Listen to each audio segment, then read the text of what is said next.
It was December 1944. The trees of the Ardennes stood like skeletal silhouettes under a snow-laden sky. The wind was strong and cold, pushing at flakes that fell sideways across the forest floor.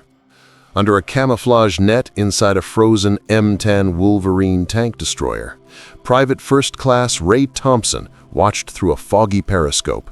His breath came in shallow bursts, his gloved hands trembled, not from fear, but from the bitter cold that seeped through every inch of metal and bone. Just 800 yards away, a line of German tanks snaked through the woods. There were 12 of them, Panzer IV models mostly, and a Tiger I at the front. Behind them, half-tracks rolled with infantry and fuel trucks in the rear. They were heading toward a vital crossroads, a road that, if taken, would cut off supplies and reinforcements to the 101st Airborne Division, currently encircled at Bastogne. Thompson had no orders, nor permission to shoot. He was told to wait, observe, and report. But I could see what was about to happen, so he made a decision. Without a single command, without authorization, Ray Thompson pulled the trigger and everything changed. The rules of engagement. 3 days earlier, inside a drafty farm near the Belgian front, Ray Thompson sat hunched over a cold metal desk as his commanding officer briefed the crew of the 702nd Tank Destroyer Battalion. "No one shoots without confirmation from command," the officer said flatly. "I don't care what you see. I don't care how close they are. We do not reveal our position unless we are ordered to do so." The room was silent. The men nodded. But there was tension beneath the surface. Everyone knew that the enemy was moving, and fast. Outside, the Battle of the Bulge was just beginning.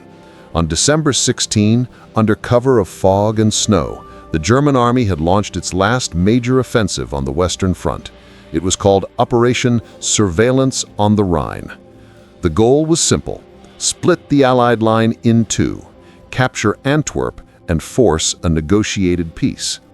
They attacked with more than 200,000 men, more than 1,000 tanks, and an absolute surprise. The American lines buckled. Some units disappeared overnight. Friendly positions changed every hour.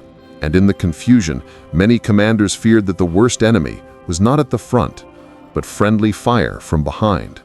So the rule was clear: wait for orders. For Thompson, that meant a duty of observation. He and his three-man team were dug into a ridge near a forest road north of Noville, a crossroads town outside Bastogne. They had good cover, wide range, and an icy view of the valley below, but they were not allowed to attack. Day and night, Thompson scanned the terrain. Through his icy visor, he marked tank tracks, counted pine trees stripped by treads, and sketched out enemy movements in a notebook his mother had mailed him months ago. He recorded everything: range, course, wind speed, but he didn't shoot. He had once tracked a lone Panzer crawling near a ravine for nearly an hour. No orders came. It was proved. The anger inside him was burning, but discipline remained. He knew what his job was. He knew the cost of a wrong shot. One misguided projectile could mean a dozen Americans killed, or a revealed position that knocked down an entire German battery in return. But as the hours passed and more enemy traffic moved through the trees, the question changed. Was it really the safest option to keep the fire? Thompson was not reckless. It was necessary. He studied German columns as a mathematician studies patterns. He knew how they moved, how they stacked vehicles for support, how they relied on tight formations, and most importantly, he knew where to hit them if the time came. He just didn't know yet that he would be the one to decide. Who was Ray Thompson? Raymond Charles Thompson was not born a soldier. He grew up in the vast, flat nothingness of western Kansas, where the winter wind could peel paint off a barn and the summer heat baked the wheat fields until they opened like overcooked bread. His father, Charles, ran a small engine repair shop in the city. His mother, Anna, taught 7th grade math at the local school. Ray grew up surrounded by gears, grease, and graph paper. Even as a child, he saw the world through angles. He could tell you exactly how far away a grain silo was by the length of its shadow. When most kids were playing with slingshots, Ray was building one with a system of pulleys and counterweights, trying to see how far he could throw a pebble with sheer accuracy. He did not join the army because he was eager to fight. He enlisted in 1942 because he wanted to study engineering, and the army offered him training, salary, and a future. He received the training. The pay was not much. The future, that depended on surviving Europe. When Thompson arrived in Normandy, he was 22 years old and already looked 5 years older.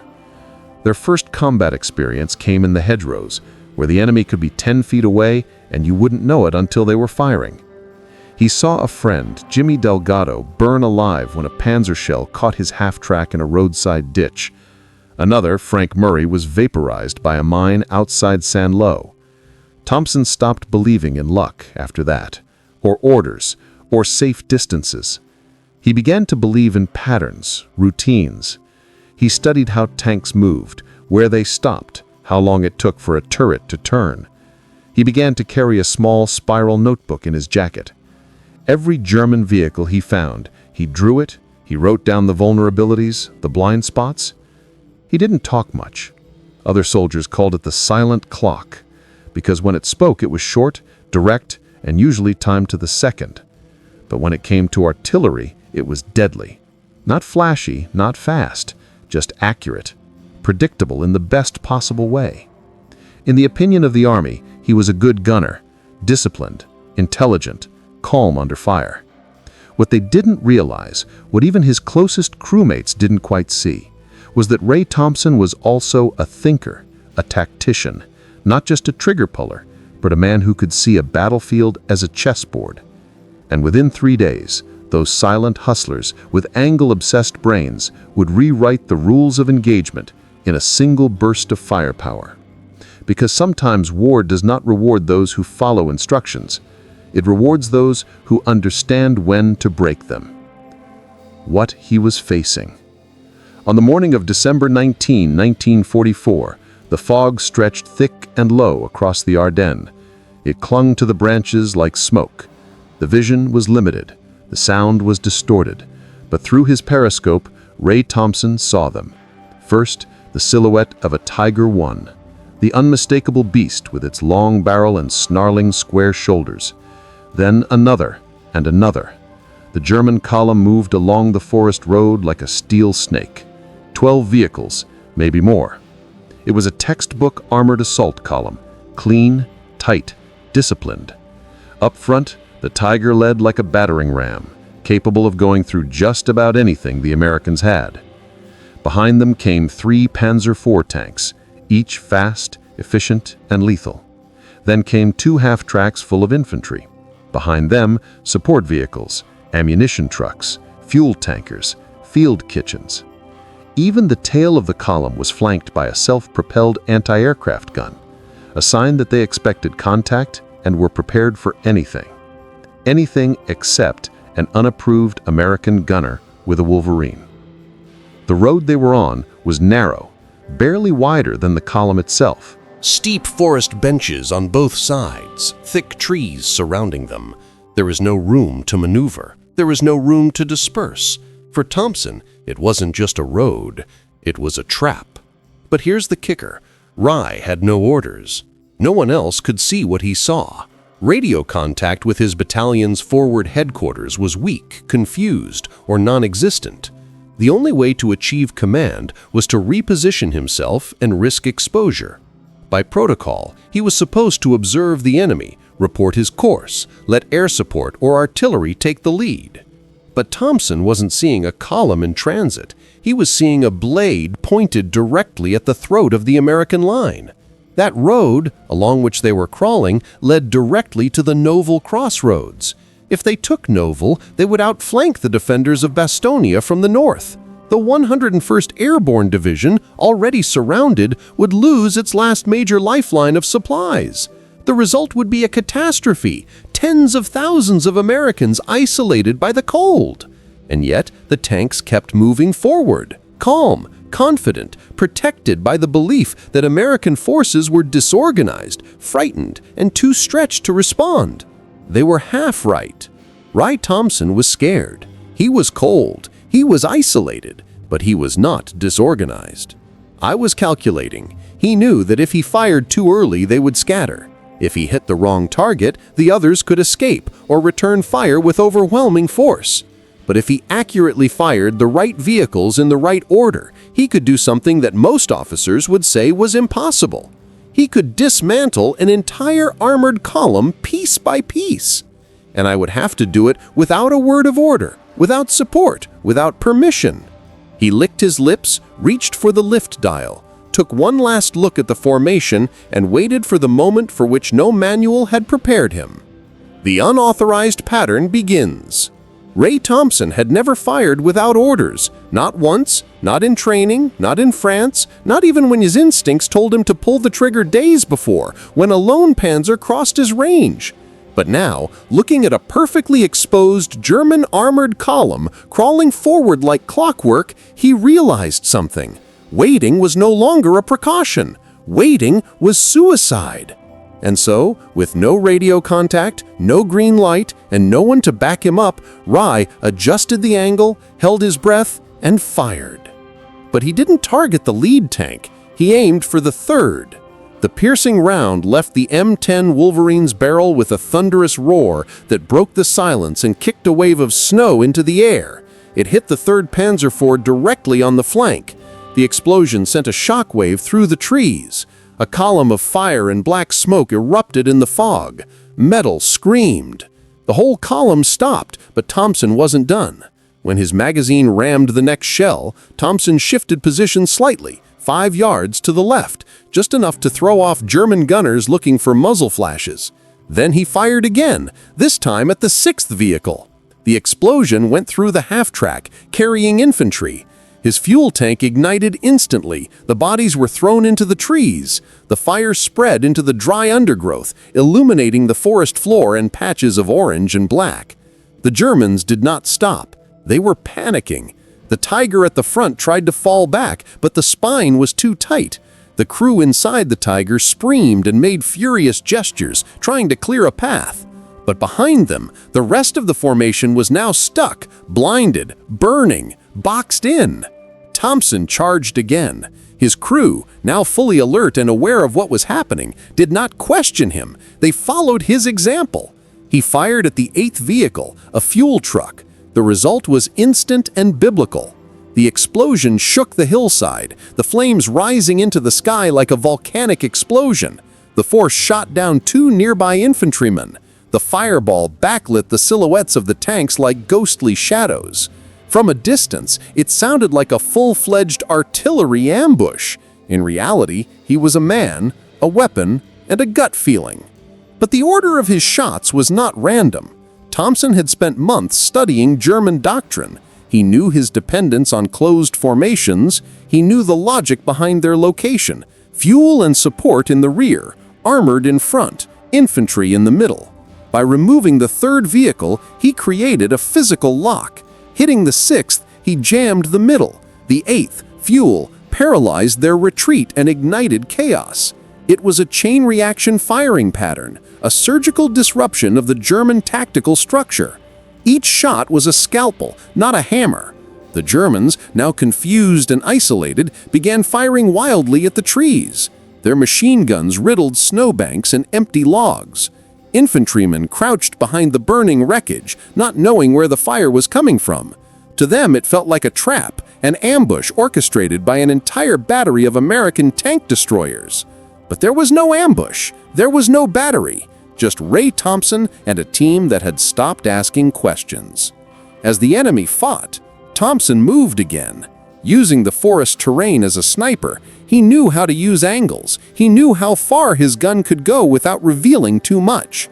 Each new position was chosen to cover itself, to elevate itself, to achieve maximum confusion. He wasn't just shooting, he was dismantling, and every explosion was another page torn from the German field manual. Destruction in the forest. The Ardennes had fallen silent moments before the first shell.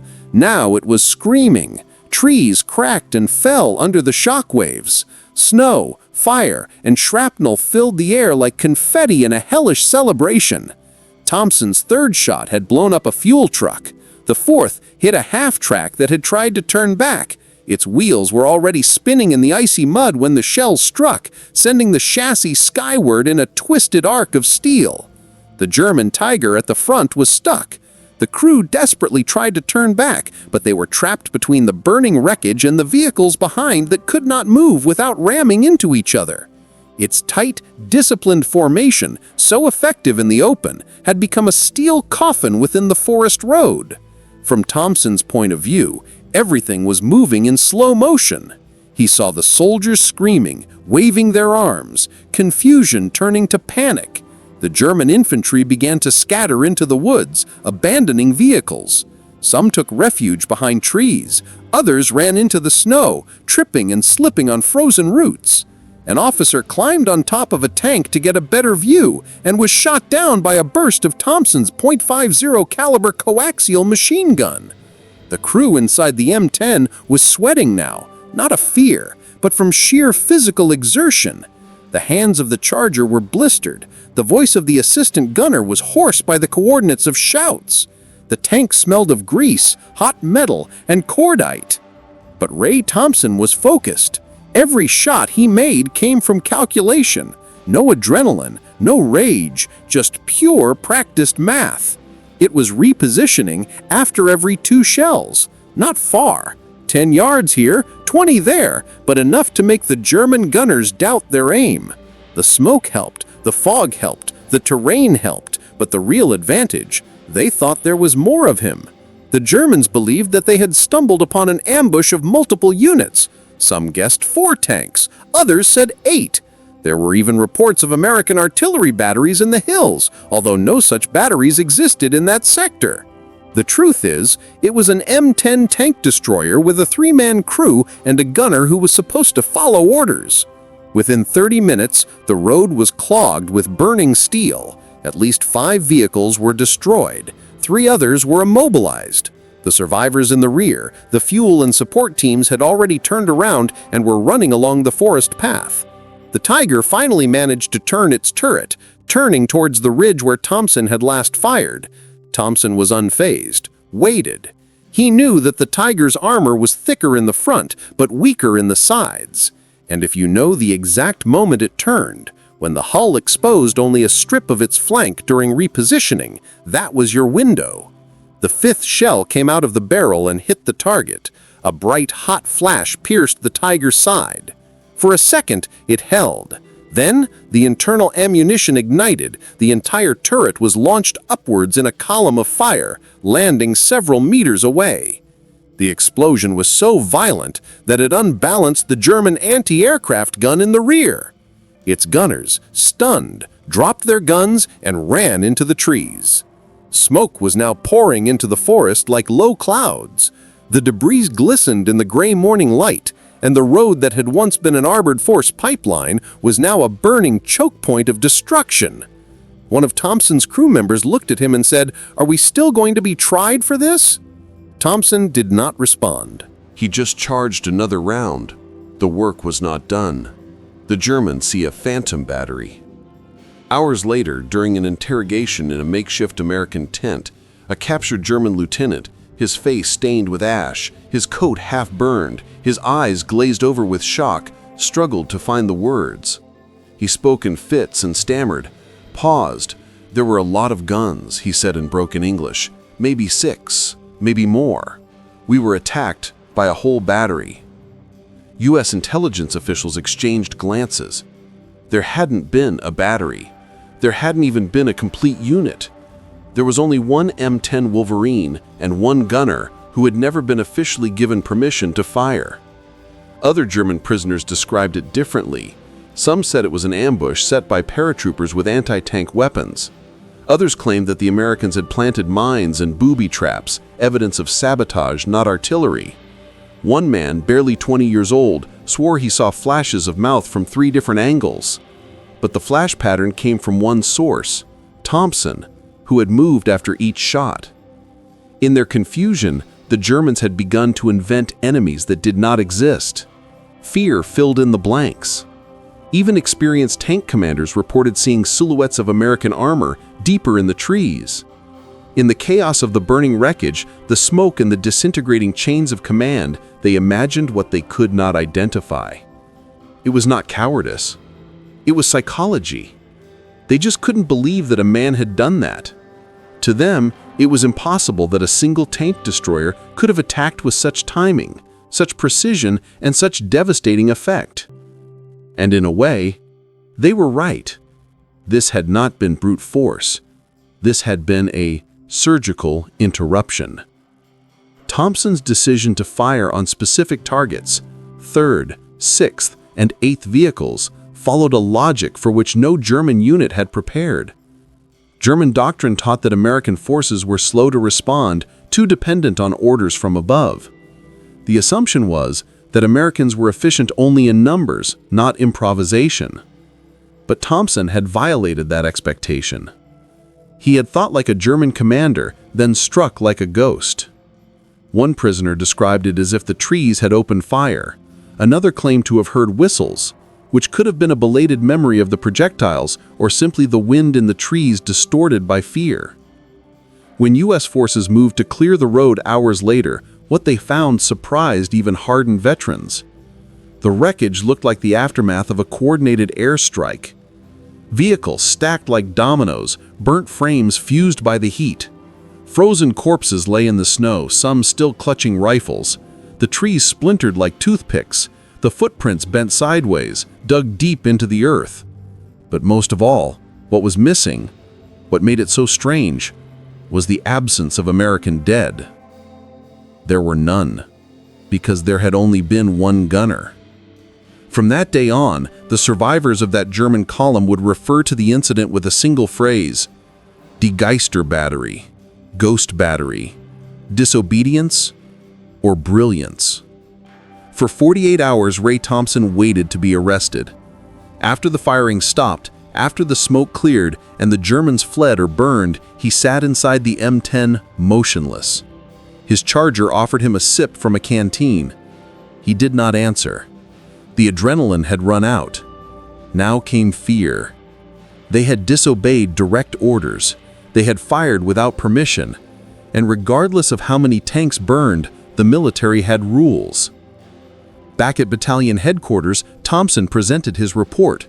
His commanding officer, a Pittsburgh captain named Langston, read it without saying a word. He flipped through the pages, Thompson's sketches, the range estimates, the diagram of the shooting sequence. His face was a mixture of anger and disbelief.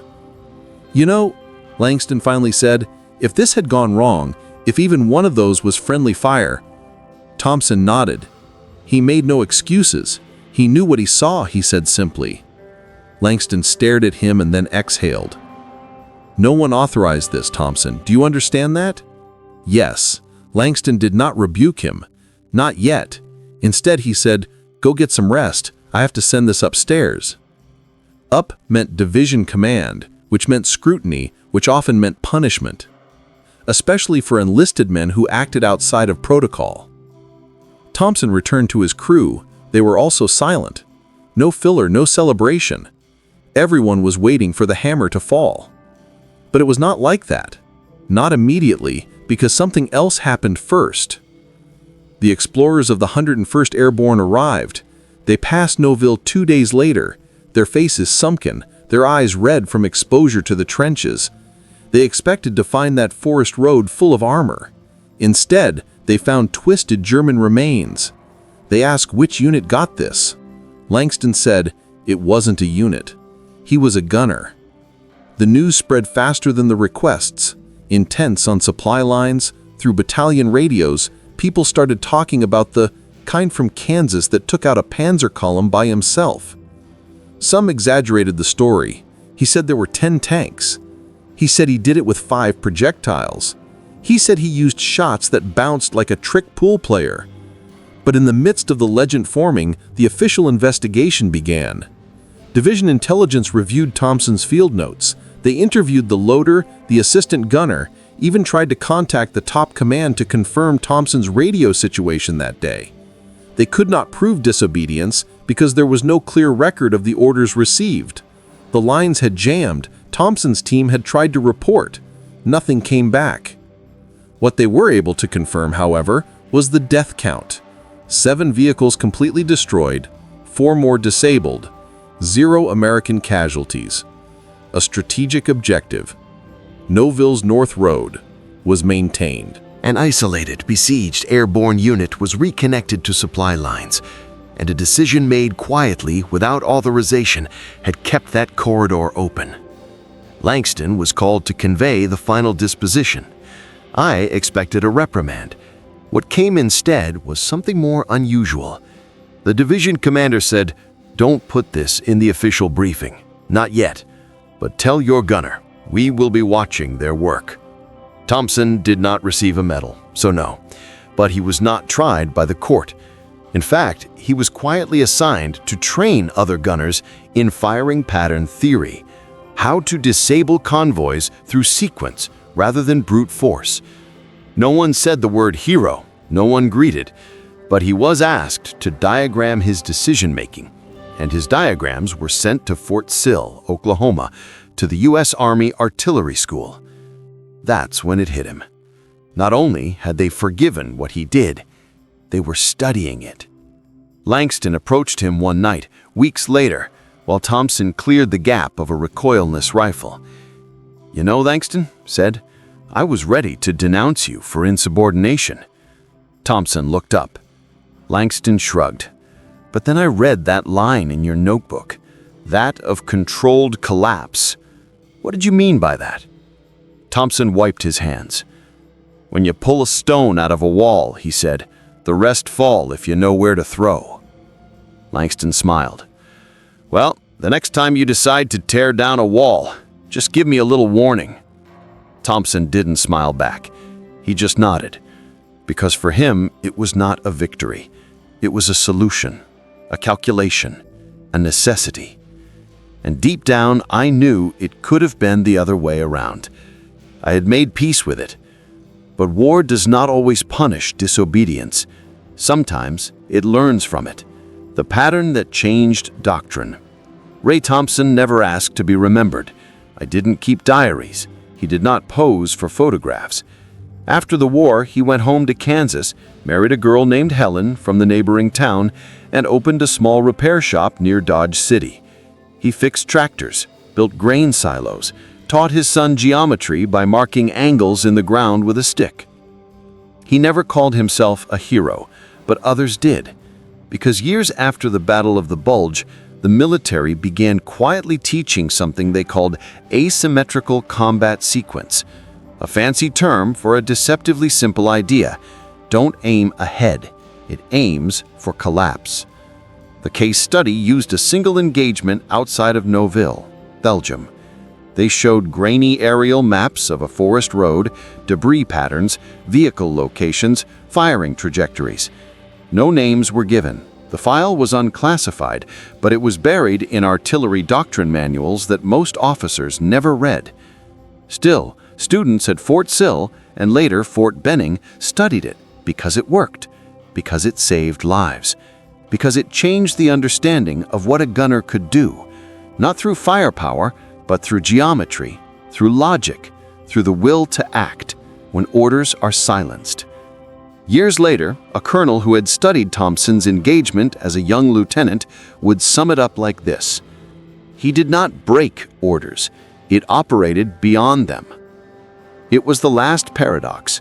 A man who disobeyed the chain of command became the model for flexible thinking on the battlefield. His unofficial firing pattern technique was later integrated into Cold War doctrine, especially in the training of tank destroyer crews to disable Soviet armored columns in Eastern Europe. The concept creates artificial choke points through selective targets, then exploits the enemy's own formation discipline against them. It was revolutionary and came from a Kansas farmer who had never attended college. Decades later, a military historian stumbled upon the original field report submitted by Captain Langston. Buried in a cardboard box with post-World War II reports, it was stamped with a faded red line. The historian tracked down Thompson, now 80, quiet and a little deaf, who lived in a modest home with his wife and a cat named Murphy. He asked Ray about that day at the Ardennes.